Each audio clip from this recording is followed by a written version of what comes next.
Hello, welcome to Skull RPG Podcast. My name's Dwight Skull. My name's Jacob Skull. And today we're going to teach you how to tell your story. So, as we mentioned at the end of last episode, how would you do improv in Premade? Right. So with Premade, you want to talk about a railroad. Many Premade adventures, in my opinion, feel very railroadish, except for maybe choosing if I go left, right, straight, or diagonal in a dungeon room, which to me is a false sense of choice, but fine. So how do you do improv in a Premade is a great question. So first of all, there's two major problems to fix in Premades right away. One is it too hard? In which case, start removing people. That normally has never been my issue. The second one is it too easy? And if it's too easy, then you need to up the intensity. And you can do that in really two ways. One is just add more monsters of what they have, but sometimes that's not even close to enough. Sometimes it doesn't matter if there's 5 kobolds or 150 kobolds in a room. It's just, if your player's at a certain high enough level, and you're throwing, like, let's say they're at level, 10 or something, and then the room calls for half challenge rating characters, there's almost never enough half challenge rating characters that will be a problem for a 10th level character. Mm-hmm. Because you'll find out pretty quickly as things go on, like, these characters don't have the ability to hit the character unless they roll a nat 20. And then because of things like damage reduction and other things like that, they could do no damage at all either. So they can never confirm their critical, and they can never overcome the damage reduction. So at that point, like, it doesn't matter if there's a horde of kobolds in a room. A 15th level fighter doesn't have to actually care about them. He can just walk through them. Like, they impede his movement, but literally it's like a terrain problem. It's not like actually like I'm inviting because I don't care. These guys can't actually hurt me. So in that case, what I would suggest doing, and shameless plug time, we just came out with a book called Human NPCs. You can find the link to it in the show notes or the description below. But basically what it is it's basically stat blocks for 84 different characters. So if you're having that problem in your Premade, you could throw in like a 6th level rogue or a 6th level wizard or a 12th level wizard. Or what we did is we grabbed all the base classes minus the ranger, used a ranged fighter as opposed to the ranger, and gave you a level 1, 3, 6, 9, 12, 15, and 18 level person, all human. And you can just throw them in your game. And so if your players are walking through your Premades really, really fast, you can just throw in a random nameless character to basically be supporting the troglodytes or the kobolds or the orcs or whatever's there. And, they might just be a priest or something like that can heal everybody. Or they might be a fighter who's leading a band of brigands or something. It doesn't really matter why they're there. Point is, it would really help your game out to have a bigger person there to kind of, stop there's a horde of kobolds we don't care about type of thing. Well, here's 4 guys in the back that we do care about. So that might be one option. The other option is you can add traps in. During the middle of the fight, you could add certain things like pit traps and stuff, and where the lower level characters that they're fighting aren't really going, but trying to force those characters into, it's like, oh, well, you could flank me if you move to this square. Yeah, that square's a pit trap. So now your fighter is out triggering the pit trap because you guys walked in, you're in a combat situation. The rogue is not searching all the squares right now. The rogue is engaged in trying to get a sneak attack in. So the fighter runs out 20 feet in the middle of the room and then falls 10 feet into a spike pit trap because, hey, that's what happened. And the people in the room know where the traps are, so they place themselves in such a way yes, it's easy for you to hit melee with me if you run to my square. Oh, by the way, there's a pit trap there, or there's an arrow dart trap there, or there's, XYZ trap there. So that's one big problem with Premades is the challenge rating of the characters versus the game may not be matched. Mm-hmm. The other one, as you know, Jacob, is the storyline. Uh-huh.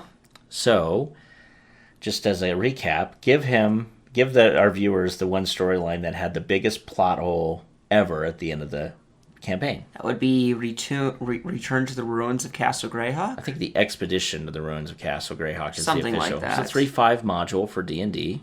Where you're going through the Temple of Sagag and he was an archwizard that basically created a machine that allowed him to attain godhood. Yeah, it's called the God Trap, and he had people still trapped in it. He had gods still trapped. So like we get down there. we kill another mad wizard trying to attain godhood, and then we had if you've ever watched Kodak, we have a Brian in our party who breaks everything, and he wanted to use the god trap. Which, as you do, because, no offense, what person in the right mind looks at a ability to attain godhood and thinks, we should let these guys go?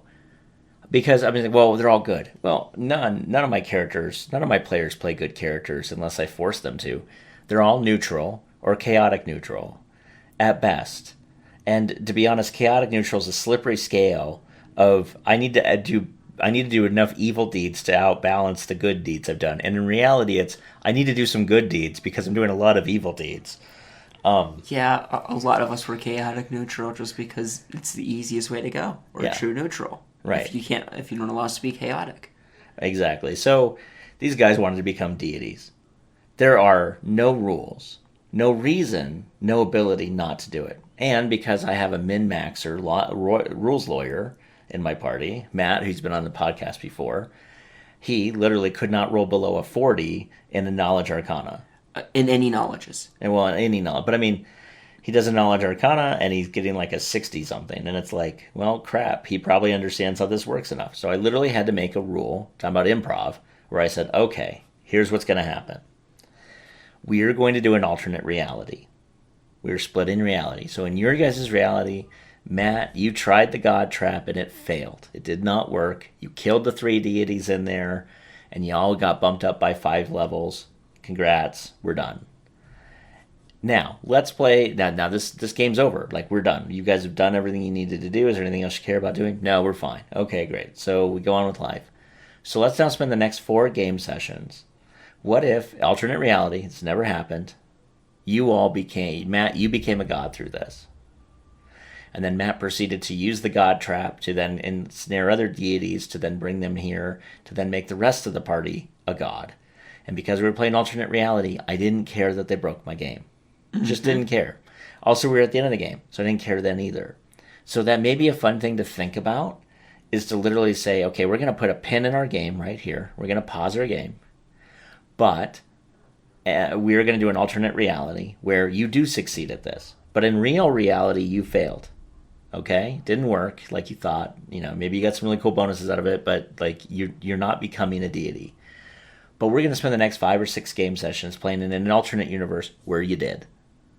And have fun with that. So one way to improv in Premades is, what if there's no choice? Like, they've never given you the choice that the players obviously want to take. Well, you could literally just say, okay, let's put a pin in this. Let's make an alternate reality version of it. Let's break the game to death. Let's not even care about the Premade anymore, and you guys go out and do whatever the heck you want. Mm-hmm. And then in like 5-10 weeks, we're going to come back. We're going to go back to this point in this book, and we're going to go run the Premade again. The rest of the Premade, with the fact that you actually did not succeed, but now you had a cool, like, Marvel's what if Watcher adventure of what if they did succeed. So that's another way to handle improv in your RPG, is to, let them do it. But maybe if you realize it's going to break your game so fundamentally, just don't let them actually do it. Mm-hmm. So, the other problem with Premades is just because, again, their testers are not my testers. So I think the games are either too hard or too easy. And too hard would be an example of like Tomb of Horrors. Oh. And I don't even know how you fix Tomb of Horrors except don't play it. I'll be honest with you. I just don't know how to do it. Tomb of Horrors has so many problems. Yeah. Because they just throw in puzzles that you can't solve and other things just to punish you for exploring. Let's say you decide to play Tomb of Horrors, which I heard they just released for 5. Yes, they did. And they haven't fixed any of the issues they had in 3 or in 2. No. Or in 3.5. They've Kept it the same. And there's some really weird spots where if you, as the GM, you're reading this, like, this makes no sense. You're right. It makes no sense. For a So corridor. What I would do in those cases, if you run across a Premade where the thing is not written well enough that it doesn't make any sense, what you do is simply this. Give them a knowledge roll. Just make them roll an intelligence check or a wisdom check or some sort of check that makes sense. You can make it a saving throw if you wish, because that'll give them more bonuses, especially in the 5e system. So somebody can easily do like a 10 or 15 on it without too much problems if they're a high enough level. And then literally just give them the answer. Like, in that case, there's a misprint where there's a chest that's literally in front of this wall that's supposedly like the only major corridor in and out of this thing. So somehow they're like climbing over a 5 foot tall chest every single time they want to walk through this dungeon. It makes no sense, and it hides everything. And then the descriptive text doesn't help because it hides the actual thing. Yep. So what you do is as soon as they get there, they search the thing for traps. They do whatever needs to be done on the chest. You immediately have them all make a wisdom check or something, and make sure that somebody in the party has a high enough thing that's been rolling well enough that they can get it. As soon as they do, in that case would be helpful because you're supposed to find the 5 feet down the corridor. Oh, there's a little bit of the paper tearing on the wallpaper. Literally. Oh, there's the secret door. Literally a little bit And of you're a paper. supposed to remember that somehow. Oh, and it's a huge check in the 3-5. I think it was like a 30 or something somehow. And as a level 8 character, you could never hit it. Like you had to roll like an 18 or something typically to even hit it. I know. I know. Jacob's giving me this look like, what? And I'm like, dude, Tomb of Horrors was a mess. This is why we died. Oh, a lot. So the whole thing on that is, if you know you're going to play a really bad one-off adventure that you hear horrible things about, then first of all, just make them all roll up a character like I did for Tomb of Horrors. It was nobody they cared about. I didn't even care about them even having names, and I told them when they die, it's their cousin. It's just you just pull out the same character sheet. We're just going to keep going. I don't even care. Oh, hey, we found with your cousin who's a dwarf in town again. Cool, and we take him. Yeah. And some of you died over 10 times. We're not going to go into how many, but some of you guys died 10 times apiece. And so it was just easier to do that. No one cared about names. It didn't matter. We just kept rolling. And they kept dying. And then what I would do differently is I would have things where it's like, oh my God, you're not getting this. And I think that's what I did. Like, they're not seeing this. This makes no sense. I literally just said, okay, make me a check. And I made sure the check was so stupid that they couldn't fail it. And I said, oh, you noticed this. You feel a breeze coming through the hallway there. It looks like a dead end, though. Oh, cool. We know there's a secret door. Yep. Okay, you bash on it. The door opens. Thank God you're through. There were sections where you're like, open up to a secret door. Closet. Oh, there's a secret door behind that closet. Delete to 80 more closets that have secret doors. Why? Yes, it was bad. So if you're playing it, if you got into an RPG, pre-made RPG, it doesn't make any sense, and you're reading through it, and one, maybe just stop. But two, if you feel like you really need to conquer the Tomb of Horrors, so you can all say you played it, which is fine if that's you. Note you're going to have to make a lot of capitulations to make it actually work, and don't be afraid to do that as a GM, because if you don't do that, you'll literally be sitting in the same spot for an hour and a half where no one is having any fun, everyone's frustrated, and you're frustrated too. So my suggestion is improv on pre-made RPGs is you're supposed to be having fun, and if you're not having fun, it's probably the RPGs pre-made that's the problem, not you and your group. So do what you can to basically alleviate those problems and make it easier for them to play and have a good time. That is my suggestion, and we'll see you tomorrow. Hey, thanks for listening. And for more resources, please go to skullrpg.com.